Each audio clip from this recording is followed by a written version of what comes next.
खरगोन हिंसा में घायल हुआ शिवम मूलतः धार जिले के निसरपुर क्षेत्र का निवासी है। घायल शिवम की बहन की शादी 2 दिन बाद यानी 17 अप्रैल को होनी थी, किंतु इंदौर में उपचारित शिवम जिंदगी व मौत के बीच में संघर्ष कर रहा है। ऐसे में बेटे की स्थिति को देखकर पिता ने अपनी बेटी की शादी को भी नहीं कराने का निर्णय लिया है तथा घायल के बारे में बेटी के मंगेतर सहित परिवार को भी हादसे की जानकारी फोन पर दी है। इसके बाद दोनों परिवार के लोगों ने शादी को भी रोक दिया है तथा सभी मिलकर घायल शिवम के स्वस्थ होने की दुआ कर रहे हैं। दरअसल 10 अप्रैल 2022 को रामनवमी के जुलूस के दौरान हुए पथराव के बाद माहौल बिगड़ गया था।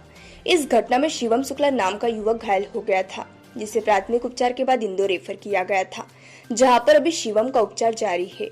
शिवम खरगोन में अपने मामा गिरधर जोशी के घर पर रहकर पढ़ाई कर रहा है तथा मूलतः निसरपुर क्षेत्र का निवासी है। शिवम के पिता पुरुषोत्तम शुक्ला ने बताया कि पॉलिटेक्निक कॉलेज में कंप्यूटर साइंस की पढ़ाई पिछले 3 साल से खरगोन में अपने मामा गिरधर जोशी के घर में रहकर ही कर रहा है। इस दौरान 9वीं और 10वीं भी खरगोन में अपने मामा के यहाँ से पढ़ाई की। घटना के दौरान मंदिर से लौटते समय अचानक दंगा भड़का व कुछ लोगों ने उसे घायल कर दिया।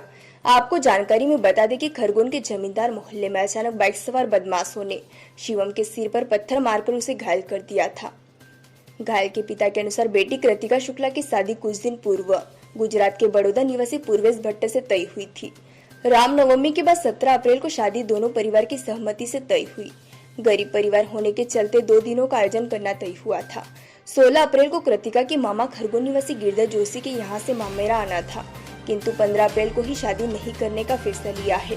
दोनों की शादी द्वारकापुरी नई बसाहट निसरपुर में होनी थी, जिसको लेकर शादी की खरीदी करने के साथ ही पत्रिका भी छपवा ली थी तथा परिवार सहित समाज के लोगों में पत्रिका भी बांट दी गई थी। इसी बीच 10 अप्रैल को घटना में बेटा घायल हो गया एवं दंगाइयों की हिंसा में घायल शिवम का उपचार इंदौर के CHL अपोलो हॉस्पिटल में चल रहा है। इधर शादी नहीं करने के फैसले के साथ ही बेटे को लेकर परिवारजनों का रो रो कर बुरा हाल है। शिवम की दादी बसंती शुक्ला की आंखों में आंसू रोकने का नाम ही नहीं ले रहे हैं। मम्मी गायत्री शुक्ला भी अपने बेटे को देखने के लिए तरस रही है। इधर पिता का अकेला बेटा शिवम और 2 बेटियां हैं। वहीं पुरुषोत्तम शुक्ला अपने परिवार का गुजारा प्राइवेट स्कूल में चपरासी का काम कर अपने परिवार का पेट पालते हैं। अब बेटे की हालत को देखकर अब सब परेशान है। खुशी से भरा परिवार आज दुख में है।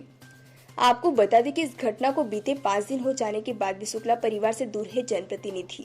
चुनाव हो या फिर रैली, जनता के प्रतिनिधि सबको पहचानते हैं, पर आज जब एक परिवार का दिया अस्पताल में जिंदगी से जंग लड़ रहा है, ऐसे में कोई भी नेता परिवार को सांत्वना देने नहीं पहुंचे। अगर सुख में साथ देने को तैयार नेता और जनप्रतिनिधि तो दुख में कहाँ है। बताया जा रहा है कि निसरपुर की बसाहट कुल 90 किलोमीटर रोड की है और इस पूरे निसरपुर में एकमात्र शुक्ला परिवार ही है जो सबके साथ पिछली कई पीढ़ियों से सभी समाज के साथ मिलकर चलता है और किसी भी कार्यक्रम में शामिल होकर अपनी भागीदारी निभाते हैं। मगर आज खुद दुख की घड़ी में पहुंचे तो उन्हें सांत्वना देने अब तक कोई नहीं पहुंचा। जिसके चलते आपका बेटा आज इंदौर के हॉस्पिटल में भर्ती है। वहाँ पर रामनवमी के रोज राम भगवान का जुलूस निकला। वहाँ पर उसको वर्ग को लोगों ने पत्थरबाजी से हमला करा के कारण मेरे बच्चों को चोट सिर में आई और आज अस्पताल में भर्ती है। वो बताया जा रहा है कि आपकी बेटी की शादी भी थी। हाँ, हमारी 17 अप्रैल को हमारी बड़ी वाली गुड़िया की मेरी शादी थी, तो 17 अप्रैल को बड़ौदा से बारात आने वाली थी। यहाँ शादी कैंसिल कर शादी उस बच्चों के सदमे के कारण हमने सब परिवार सहित में शादी कैंसिल रद्द करना पड़े हमको। क्या